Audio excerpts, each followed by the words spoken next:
Hey there, Magic Duels fans. This is Chris Peeler from the Wizards of the Coast community team, and I'm here again with Drew Nolasco, lead designer of Magic Duels, and we're going to talk about the Eldritch Moon release.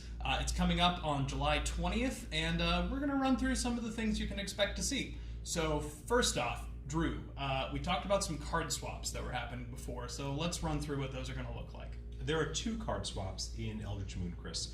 The first the players already know about. Archangel of Tithes is being removed, but what they don't know is which card we're replacing it with. We've made a very interesting choice.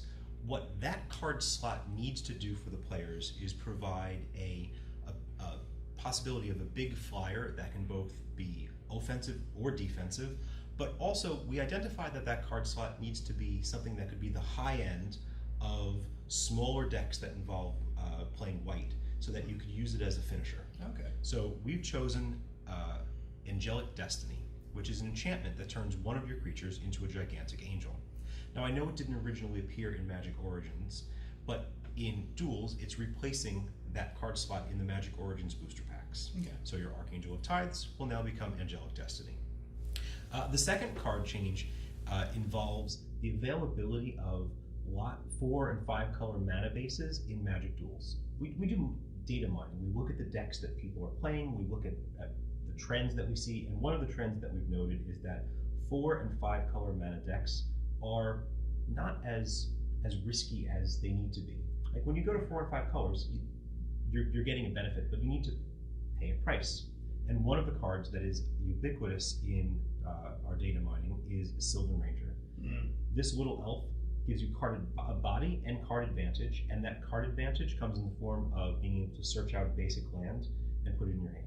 Yeah, it's an innocuous little creature, right? Like you get to play it, you have a free blocker, and then suddenly casting all of those multicolor cards in your hand becomes that much easier.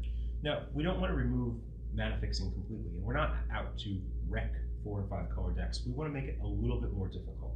So we're replacing Sylvan Ranger with Einok Guide, which is also a little creature that goes and gives you the choice of going and fetching a land from your deck. But instead of putting it in your hand and getting card advantage, the land that you search for goes on top of your deck. Makes sense. So, other major things we want to get to. Let's talk about some bug fixes that are going to happen with this release. There were some things in the last video that you were a part of that you mentioned as being sort of problems with the Shadows over Innistrad release, and let's talk about what is going to happen in Eldritch Moon to fix those. So we fixed many of them. So highlights, but not all of the bug fixes are, first, as promised, the priority hold change that we launched with Shadows over Innistrad, we reverted that back to the original way, so now you can hold priority manually, and it doesn't pass through your turns if you can only play instants. Secondly, we've fixed a major source of crashes, which was around casting and using clue tokens, which a lot of players were having real problems with. That's fixed. We've also gone through and fixed lots and lots of card bugs, and I wanted to just refer to my list here to get some of the highlights. I have a handy list. Nice.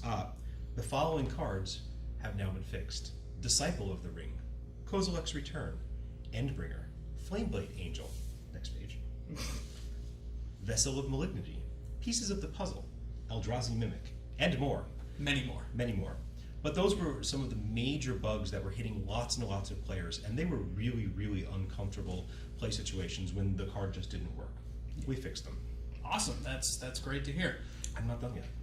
No? No, there's still more bug fixes. Oh, you've got more? Well, we got a lot to go through in this video, so we might want to... I need to tell the players this. Okay. Okay, so we've also fixed one of the most annoying things that could happen in duels, which was when someone who was your opponent, did things to make the game hang because they wanted to grief you. So we have fixed a number of the loopholes that would allow the player to shut down the duels client mid-duel and then force your game to hang. Now, that situation will resolve itself smoothly and you will not be stuck. Well, that'll make playing online that much better. Awesome. There's still more. Not done. Not done. No. We just crunched the bugs this time. I'll wait. It's fine. Okay, I'll tell you when we're... All right, sounds good. Yeah. Okay, so there were a number of cases when your game would desync when you were playing multiplayer, and this showed up a lot in Two-Headed Giant, but it also showed up in regular versus play as well. And we've gone in and at a pretty deep level fixed a lot of the causes of this desync, so your multiplayer games and your versus games should be a lot smoother now. With you can play to completion and not have these awful hangs or desyncs. Good. Is that it? Or is there any more? Are you going to surprise me with that?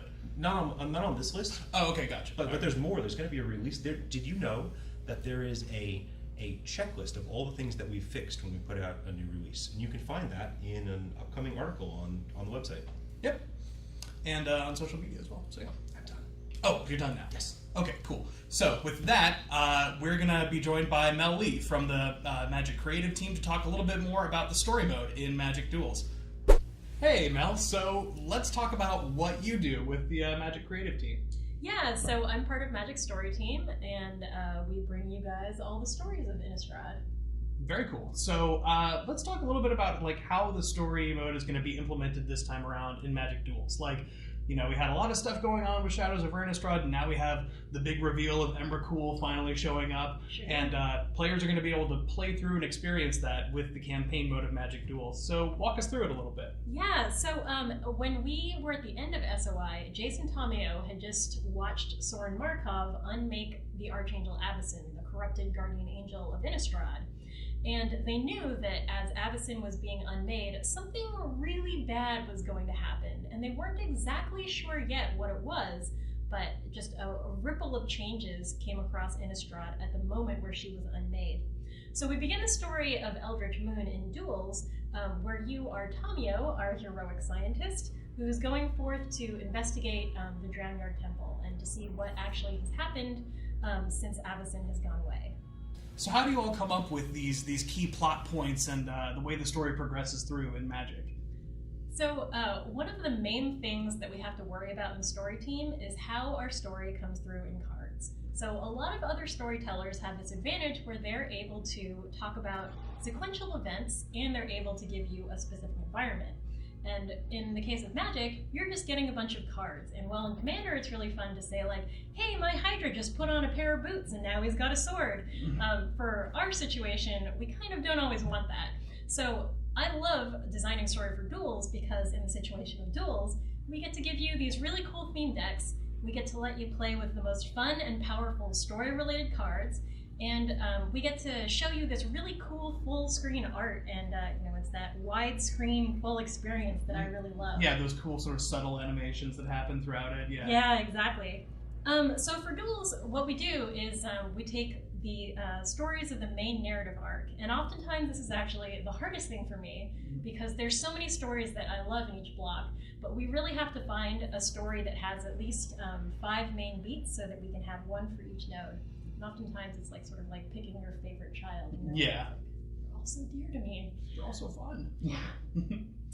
So we try to make sure that the decks that you get to play with in the game are both true to the character and also let you, the player, kind of go through what the Planeswalker is going through during the block and become more powerful and see all these really cool things and get to interact with them yourself. Yeah, and seeing those decks sort of progress as you go through the story mode, getting more rares, more, big bomby cards and that sort of thing. Yeah, exactly.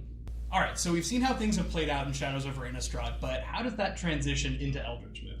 So SOI was a lot of this bump in the night kind of stuff, just, things that you can kind of see out of the corner of your eye. But in EMN, we're really going to come face to face with these things, and they're terrifying. So just like in SOI, we're going to see transformed creatures again. Only what they transform into this time is pretty different than before. Yeah, a lot more like appendages and eyeballs and tentacles and Lord only knows what. So we're also going to be seeing some new cards that can actually meld 2 different creatures together. And finally, we're also going to rejoin one of my favorite characters, the Necromancer Liliana Vess, for the first time in a while. And she's been hanging out on Innistrad, researching the locations of the remaining demons who hold the contract to her soul. So yeah, don't be surprised if you see some undead and some zombies wandering around. Makes sense on Innistrad. And finally, we'll reveal the story of what happens to the Gatewatch and the Eldrazi Titan. The big conclusion, the big finale. Awesome. So we're really excited to bring all of you Eldritch Moon. Thank you for joining us. And we really hope you enjoy the game. We'll catch you again soon and have some more developer insights in the future. Later.